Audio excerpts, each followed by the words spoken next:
I'm Catherine with Coalition Houston, and I'm organizing a puzzle with an artist.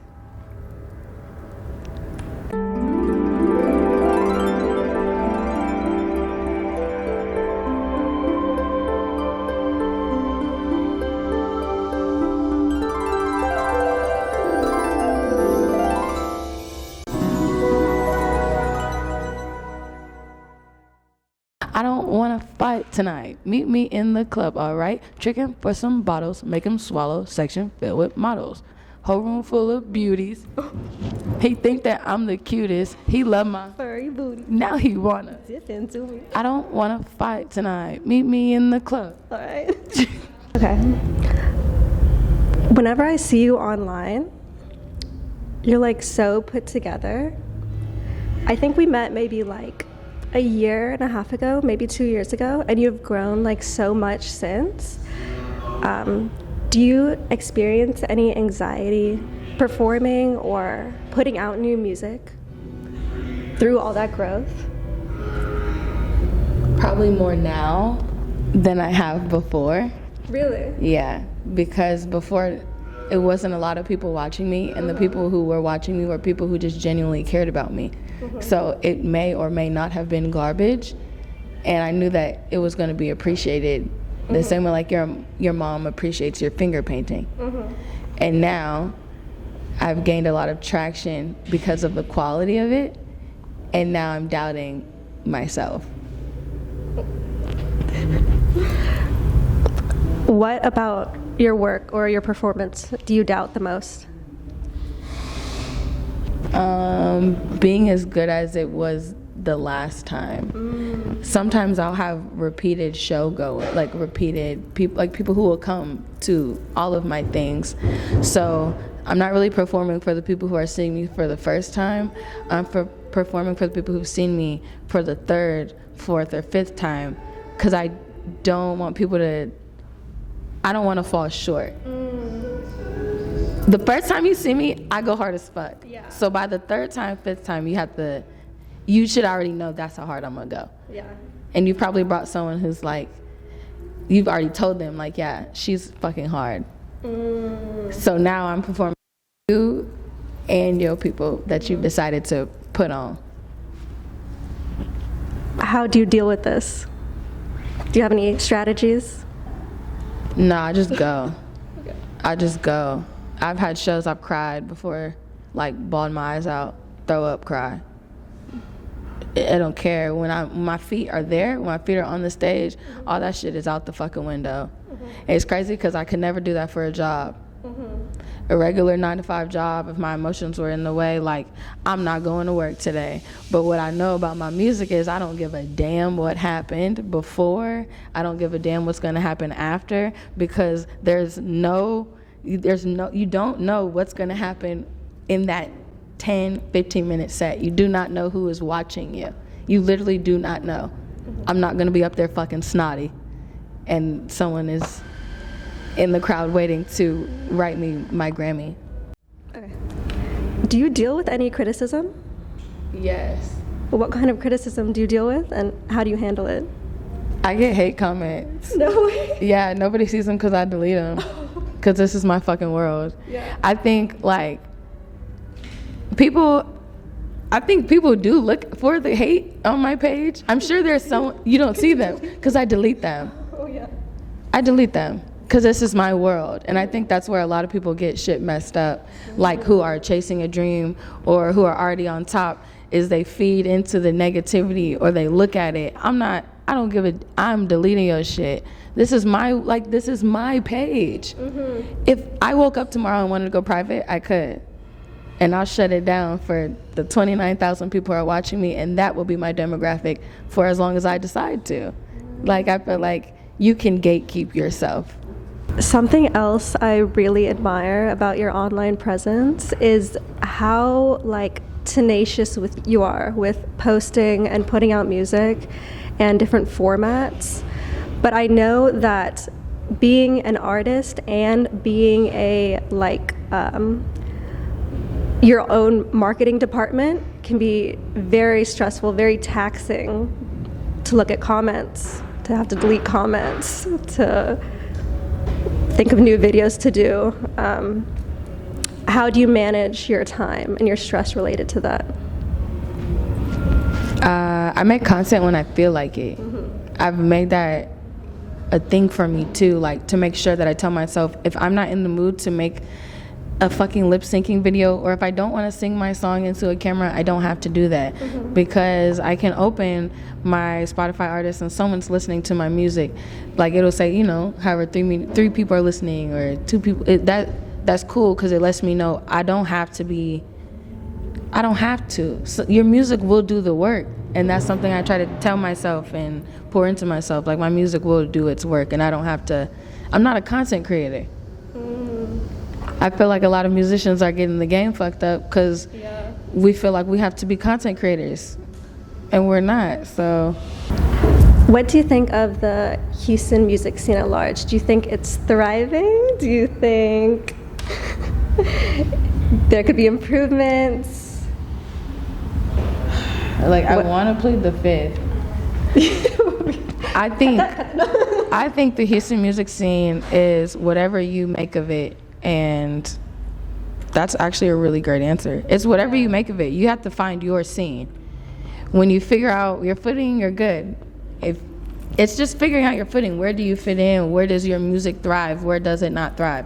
I don't make strip club music, so I know, like, my scene isn't going to be with the other rap girlies who can make music that goes in the strip. Like, there are girls out here. I have a homegirl, her name's Arshay. Shout out Arshay.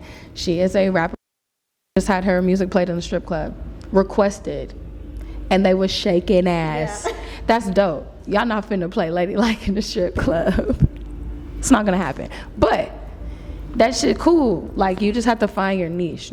I think the Houston music scene is about finding your niche, because there's a lot of musicians out here that people do not know about. So, yeah, just finding your footing. It's thriving, though. I think it's always thriving. Yeah, I don't think it's ever really dead. Just gotta find it. I think you have, as far as I've seen, grown maybe the most from a smaller creator to like a larger creator, and you've gotten like shout outs from like really big names. Did you do anything specific you feel like to make that happen, to get your name and face known, or did it come as a surprise? It was surprising when it happened, but when I look back at all the things that I've done, it factually is not surprising. I was just surprised because I always have grown up feeling overlooked. That's why I was surprised. The inner me was surprised, but the me who has worked every day and put myself out there every day and have like decided to just not give a fuck every day, like, she's like, duh, like Paul Wall liking my stuff continuously, like, that went on for 6 weeks. I don't think anyone is understanding. Like, it wasn't like he liked one thing, it was like he was constantly noticing me. That shit crazy. Like, I was so happy when I saw that. Thank you. Yeah. Thank you. When you get someone like that who's faced so many different adversities, Paul Wall is a white man who raps his ass off and is so fly and has been welcomed just by so many people, so many cultures, so many communities. When someone like that who's already faced so many things tells you the shit, like, no one could I don't feel like anyone could take anything from me at this point. There's nothing. I could stop making music today and I will be so satisfied. Like, I'm good. It's so dope. It's so dope. Sorry. I remember you used to have an Instagram account where you posted records for a short while. And I think you only had a couple of posts. Only had 2 episodes. Yeah. Yeah, because they were really, they were. I remember that. They were risque. They were so dope, though. Yeah. Were you posting your main inspirations, your musical inspirations? No, I bought a record collection off this old man when I was 15. He was at a thrift store and like a flea market, and he had like a bunch of crates of records, and he was selling them for like $50 for all of them. And I was like, yes. And I've never really got to listen to all of them, so I was like, if I start a series and I start just pulling one off the shelf a week, I can at least know what I have, and maybe I can start sampling it or using it or putting other people on to maybe artists that they haven't heard of, or maybe that they've heard when they were little and they didn't know. I don't know. Music is sometimes triggering in different ways, so I just figured I would try to put people on and put myself on to what I already have. Who are your biggest musical influences? Michael Jackson is probably number one, just because he is so transformative in music, and I think that's really important versus being one thing and people only seeing you as one thing. He has shown you different phases and sounds and looks and styles, and I feel like that's what I want to do, because I'm not one thing. So if I can figure out how to do that, that'd be dope. But I think I've done it. I think you have done it too. I was going to say. In ways. Yeah. Like that ginger hair phase. Yeah. I had a ginger hair phase, and I don't know.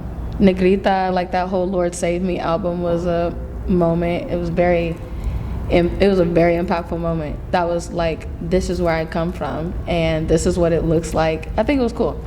I think I've done it.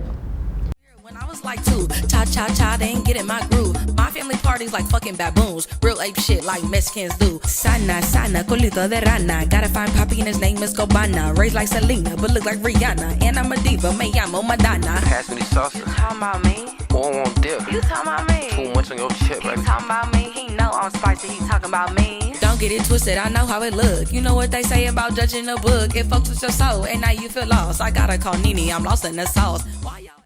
I think you definitely paralleled like your favorite artist in that way, in being transformative and being diverse. Thank you. And being yourself. Thank you. Yeah. That's crazy you said that. Yeah. I was telling him on the way here, I want to have a Be Yourself parade. Yeah. And it's like pride, but it's not pride. It's just for like humans. Yeah. Because there's this guy standing on the side of the street, and his pants were up really high, and his shirt was tucked in, and his belt was super fucking tight.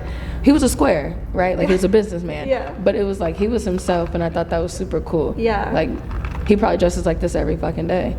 I feel like what makes people most magnetic is when they are really unapologetically themselves, and they're like proud about it, and they don't shy from that, or they don't, you can tell that they're not adjusting themselves to the background. Thank you. Yeah. I spent a lot of my life as a follower. Really? Yeah, I think a lot of artists do. If not a follower, at least just the second man or behind the scenes, and we're really like the big fish, and no one notices us. So yeah, I think it's cool to be myself. It took me a long time to want to be myself, and it's dope. Do you remember the transition point when you started music a long time ago, and then you finally realized, you know, I need to do this for myself. I can't be like somebody else. Yeah. Probably recently. Really? Yeah, I can't really like pinpoint it, but I would say just so recently, within the past year that I've started because I've only been doing this a year. Have you really? Yeah. Whoa, I thought you've been doing this like 10 years, to be honest. Well, I've been making music my whole life. Yeah. So I started instruments and singing lessons at 5 and talent shows and all the choirs, all those things. But like releasing music was, I think 2023 I released one song, and then I didn't release another one until 2024. But as far as like just driving is a year. I want to know what other artists or what other mediums give you inspiration. Visual mediums, dance, poetry. Poetry, I would say, because I've done a couple of the Wand poetry nights. I think I've done like 2. Those are cool. I like poetry because it's just really like rapping without a beat. You can find your flow in it, and then sometimes you'll write a poem and you can translate it to music. They go hand in hand. So I do like poetry a lot. I like to doodle. Yeah, I don't really find you're doodling on the way in here. I'm a doodler. I drew someone else too. My other doodle pad's in my purse, but I like to doodle. Like if I'm sitting with someone and talking to them, I'll doodle versus sit on my phone, because that shit's rude. So I'm like, okay, at least like if I sit here and draw your ass, you'll feel like I'm paying attention, which I am, but also I will be able to, the calisthenic of it, all of it. Yeah. This puzzle's fucking hard. The puzzle's 1,000 pieces. I was confident. And you said easily, we can do it. Dump the box out. No comment. He think that I'm the cutest. He love my first booty. Now he wanna.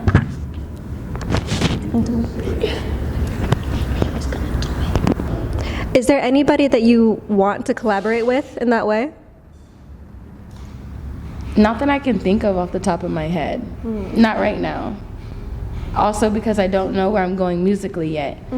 I did know, and then I didn't know. And so no. Oh, yes, actually yes. Okay.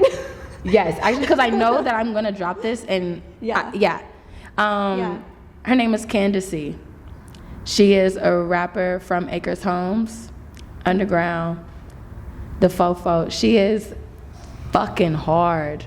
She's a beast. She's a beast that I put her on my shit because I needed it like that bad.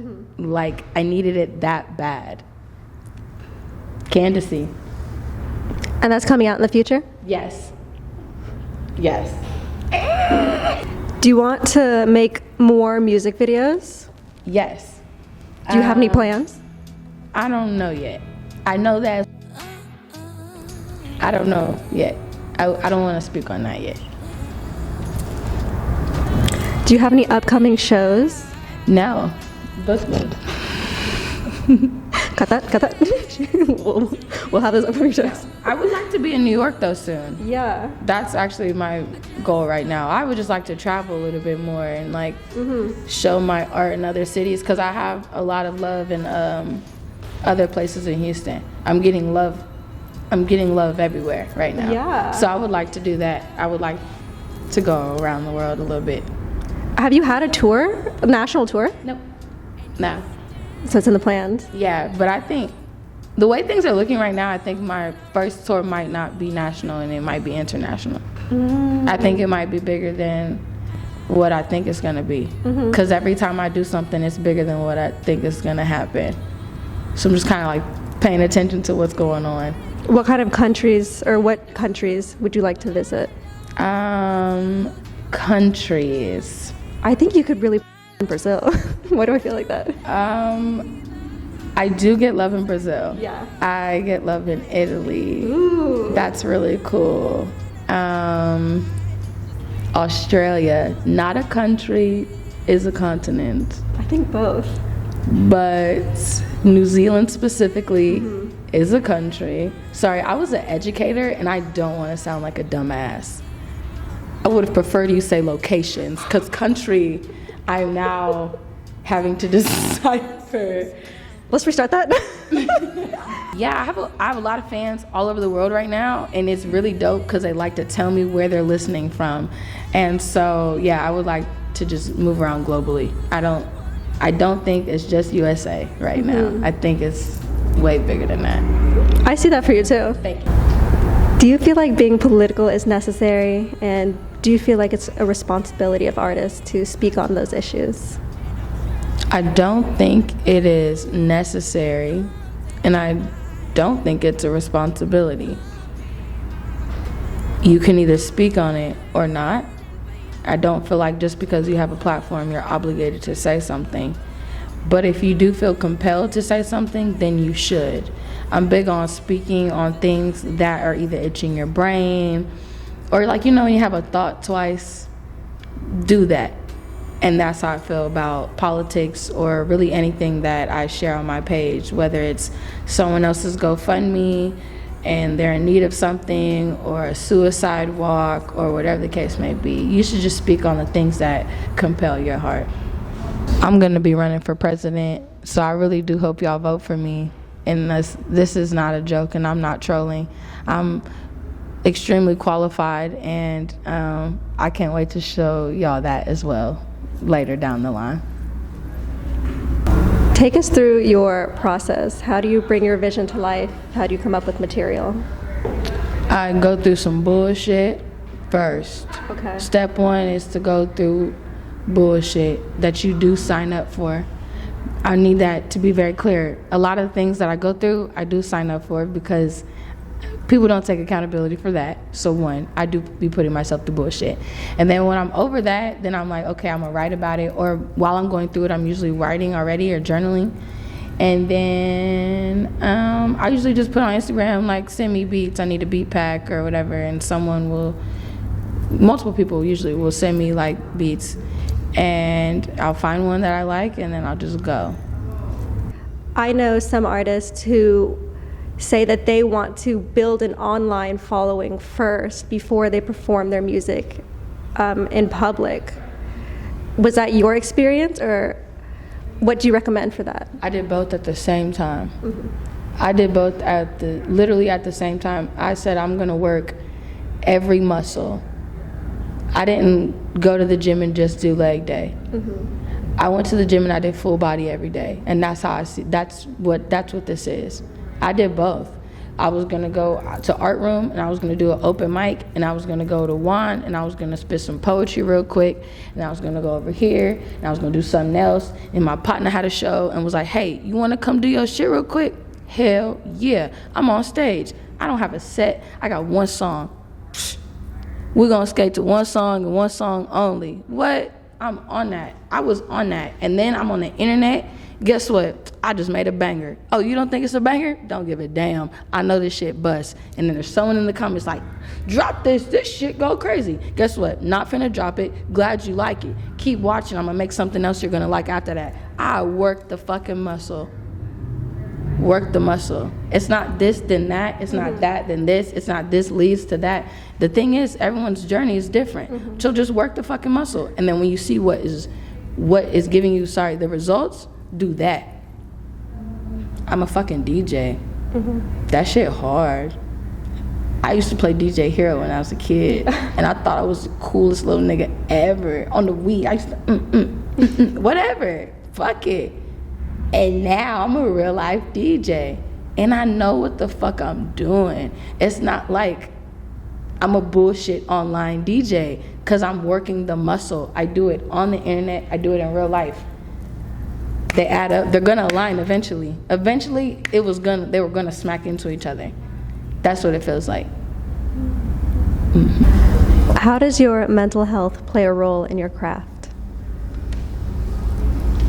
I think it helps, because when your mental health is wonky, you're not always able to communicate things in ways you would want to, or in ways at all. But I can communicate feelings through my music, so I do think it's beneficial in that. And I also think it inspires me sometimes to write different, but also to explain things different and to create different things. I have rock music people have probably never heard.